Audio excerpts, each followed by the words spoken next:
최근 회수된 원피스 레전드 떡밥 첫 번째, 클리크 해적단 귀신깅. 아직도 많은 원피스 독자들 사이에서 회자되고 있는 이스트 블루 에피소드. 그래서인지 독자들은 빌런이었지만 상디에게 따뜻함을 느껴 루피를 구해준 클리크 해적단의 깅을 잊지 못했었는데요.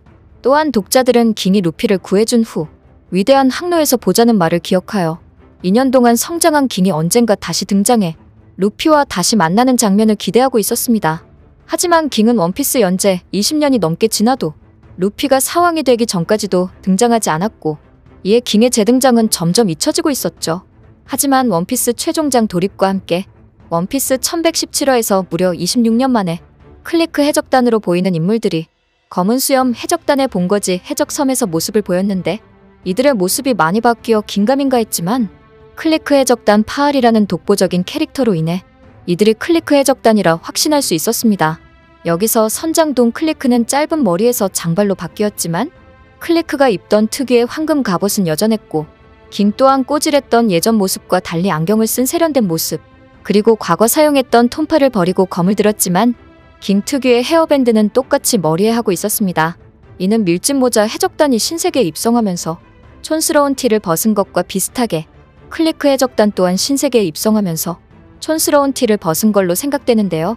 그리고 클리크 해적단은 사왕 검은 수염 해적단의 본거지였던 해적섬에서 모습을 보였는데 이는 이들이 검은 수염 티치의 산하에 들어갔다는 것으로 이들이 티치의 산하에 들어간 이유는 신세계에 발을 내민 해적들은 사왕에게 고개를 숙이고 산하로 들어가든가 사왕에게 끊임없이 도전해야 했기 때문으로 클리크 해적단은 티치의 산하가 되는 것을 일단 선택한 걸로 보이죠. 이렇게 클리크 해적단은 검은 수염 티치의 산하로 후에 밀짚모자 해적단과 다시 재회할 것으로 보이는데 밀짚모자 해적단과 다시 재회한 깅은 결국 루피를 도와주지 않을까 생각하며 이렇게 깅 재등장 떡밥은 무려 26년 만에 회수되었습니다. 최근 회수된 원피스 레전드 떡밥 두 번째, 샹크스의 출생의 비밀과 쌍둥이.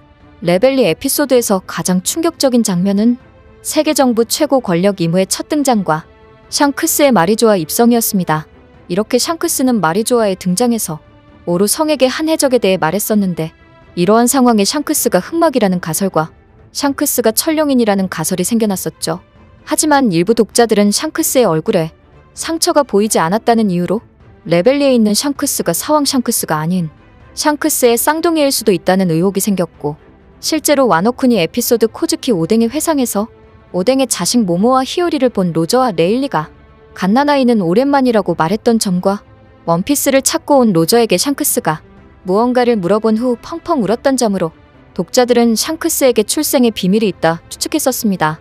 그리고 원피스 최종장에 들어가면서 샹크스의 출생의 비밀이 서서히 드러났는데 원피스 극장판 필름 레드 엔딩 크레딧에서는 로저 해적단이 갓난아이였던 샹크스를 갓벨리에서 얻은 보물상자에서 발견했었고 38년 전 일어났던 갓벨리 사건 회상에서는 샹크스의 얼굴을 한 피거랜드 갈링이 등장하며 샹크스가 피거랜드 갈링의 자식이라 추측되어 과거 마리조아에 등장한 샹크스 또한 샹크스의 쌍둥이라는 설이 지배적이었죠. 그리고 엘바프 에피소드가 진행되면서 샹크스의 얼굴을 한 의문의 인물이 마리조아에서 등장한 것처럼 검은 로브를 쓰고 오루 성이 소환된 마법진을 타고 거인을 공격했는데 샹크스의 얼굴을 한 인물이 샹크스가 아닌 피거랜드 갈링의 자식이자 샹크스의 쌍둥이 형인 신의 기사단 단장 피거랜드 샴록으로 밝혀지면서 샹크스의 출생의 비밀과 쌍둥이 떡밥이 회수됐었습니다. 그리고 이렇게 샹크스의 형이 신의 기사단이라면 2년 전 정상결전에 오려는 사왕 카이도를 막은 것도 피거랜드 샴록이라는 가능성 또한 존재하는데요. 정상결전 전날 해군은 흰 수염 뒤를 치려는 카이도를 빨간 머리가 막아준 것 같다 말했고 정상결전에 샹크스가 등장하자 사왕 카이도와의 충돌은 바로 어제 일이라며 짧은 시간에 해군 본부에 온 것에 놀랐었습니다. 이러한 이유와 엘바프에서 거인들이 자신을 공격한 피거랜드 샴록을 보고 빨간머리 샹크스라고 착각했다는 정황으로 해군 본부로 향하는 사왕 카이도를 막은 것 또한 빨간머리 샹크스가 아닌 신의 기사단 피거랜드 샴록으로 해군이 착각했을 가능성 또한 있어 보이며 만약 엘바프 거인들처럼 착각했다는 전개라면 이는 오다 작가가 오래전에 남겼던 샹크스 쌍둥이 떡밥이 아닌가 생각되네요. 최근 회수된 원피스 레전드 떡밥 세 번째, 고대병기 우라노스. 원피스에서 고대병기의 존재는 원피스 일부 알라바스타 에피소드에서 처음 언급됐었습니다. 크로커다일은 고대병기 플루톤을 언급하며 단 한 발로 섬 하나를 흔적도 없이 날려버릴 수 있다고 했죠. 또한 워터7 에피소드에서는 플루톤의 정체가 밝혀졌는데 플루톤은 먼 옛날 워터7에서 만들어진 전함의 이름으로 프랑키는 플루톤의 설계서 또한 갖고 있었고 플루톤은 알라바스타에 잠들어 있다고 알려졌었지만 플루톤은 와노쿤이 지하에 잠들어 있다고 밝혀지며 플루톤에 대한 윤곽이 어느 정도 드러났었습니다. 그리고 원피스 2부 어인섬 에피소드에서는 고대병기 플루톤뿐만 아니라 신의 이름을 가진 고대병기 우라노스, 포세이돈 또한 언급됐었고 어인섬 인어공주 시라오시가 해왕류를 움직일 수 있는 고대병기 포세이돈이라는 사실 또한 밝혀졌었죠. 하지만 고대병기 우라노스에 대한 정보는 원피스 연재 20년이 넘는 동안 어떠한 떡밥조차 나오지 않았었는데 최근 원피스 최종장이 진행되면서 우라노스에 대한 떡밥이 하나둘씩 공개됐고 심지어 우라노스의 강력한 힘까지 밝혀졌는데요. 천재 과학자 베가펑크가 등장한 에그헤드 에피소드에서는 베가펑크의 폭로 방송이 시작되면서 루루시아 왕국이 사라졌던 그날의 진실이 밝혀졌는데 베가펑크는 언젠가 세계 사람들의 생활을 풍요롭게 해준다는 꿈을 가지고 무한한 에너지를 낼 수 있는 불꽃인 마더플레임을 발명해 세간에는 비밀로 해두고 있었지만 이를 천룡인이 되고 싶어 했던 요크가 세계 정부에게 베가펑크가 공백의 100년의 진실을 연구하고 해독했다는 정보와 함께 동력 에너지인 마더플레임을 넘겼고 이에 이무는 마더플레임을 사용하고 싶다고 말했었습니다. 그리고 이무는 마더플레임을 사용하고 싶다며 가깝다는 이유로 루루시아 왕국을 선택했는데 이후 루루시아 왕국 상공에는 의문의 비행 물체가 16발의 강력한 레이저를 발사했고 그로 인해 루루시아 왕국은 흔적도 없이 사라졌으며 전 세계는 지진과 함께 해수면이 1m 상승했었죠.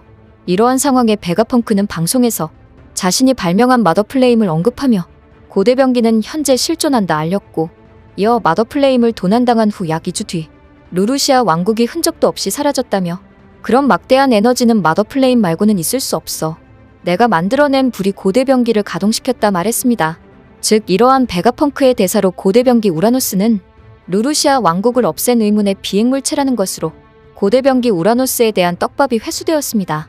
최근 회수된 원피스 레전드 떡밥 4번째 조이보이의 정체. 조이보이라는 인물은 어인섬에서 처음 언급된 인물로 공백의 100년의 중심이 됐던 인물로 보였습니다. 그리고 무엇보다 어인섬에서 조이보이가 포네그리프의 사과문을 썼다는 점으로 조이보이는 포네그리프와 함께 원피스를 남긴 인물로 추측됐고 실제로 원피스를 발견한 해적왕 골티 로저는 조이보이를 언급하며 만나고 싶다 말했었죠. 또한 오뎅은 조이보이가 나타나기 전까지 와노쿠니를 개국하려고 서둘렀었고 카이도 또한 조이보이를 언급하며 조이보이가 세계를 바꿀 인물로 추측됐었습니다. 그리고 원피스 최종장이 시작되면서 에그헤드 에피소드에서 베가펑크의 방송으로 조이보이에 대한 정체가 공개됐었는데 조이보이는 공백의 100년에 존재했다고 알려진 에그헤드보다 500년 앞선 거대한 왕국 출신의 인물로 현재의 세계 정부인 20인의 왕들과 대적했던 원피스 세계관 최초의 해적이었습니다. 또한 조이보이는 엄청난 패기를 가진 것뿐만 아니라 루피처럼 니카 열매를 각성했던 인물로 과거 회상을 통해 조이보이의 실루엣 또한 공개되며 조이보이에 대한 떡밥이 어느 정도 회수됐었습니다. 최근 회수된 원피스 레전드 떡밥 5번째 크로커스와 대화를 나눴던 삭간남. 원피스 2부 첫 표지 연재였던 세계의 가판에서는 밀짚모자 해적단과 관련 있는 인물들의 근황이 나왔고 그중 크로커스는 의문의 어떤 남자와 술을 마시는 모습으로 등장했었는데 대적하는 상대는 뒷모습만 나왔기에 이 인물이 누군지 추측만 나왔었습니다. 독자들이 이 인물을 추측했을 때 가장 유력한 후보로는 뒷모습과 의상이 비슷하다는 이유로 원피스 극장판 스트롱월드에 등장했던 해적왕 골디 로저의 라이벌인 금사자 시키 라분이 마치 좋아하는 것처럼 보였고 크로커스와 친분이 있다는 점으로 과거 역병 때문에 브룩과 헤어졌던 룸바 해적단 선장 캘리코 요키 크로커스와 술을 마시고 있다는 점으로 로저 해적단 전설 스쿠퍼 가반 등이 있었고 원피스 최종장 엘바프 에피소드가 진행되면서 의문의 삭간남이 또다시 등장해 밀짚모자 해적단을 기다리는 듯 보였습니다. 그리고 드디어 원피스 1139화에서 의문의 삭간남의 정체가 밝혀졌는데 삭간남은 로저 해적단의 전설이자 로저의 왼팔로 불렸던 스쿠퍼 가반으로 이렇게 전설 스쿠퍼 가반이 등장하면서 의문의 삭간남에 대한 떡밥도 회수됐습니다. 최근 회수된 원피스 레전드 떡밥은 여기까지입니다. 시청해주셔서 감사합니다.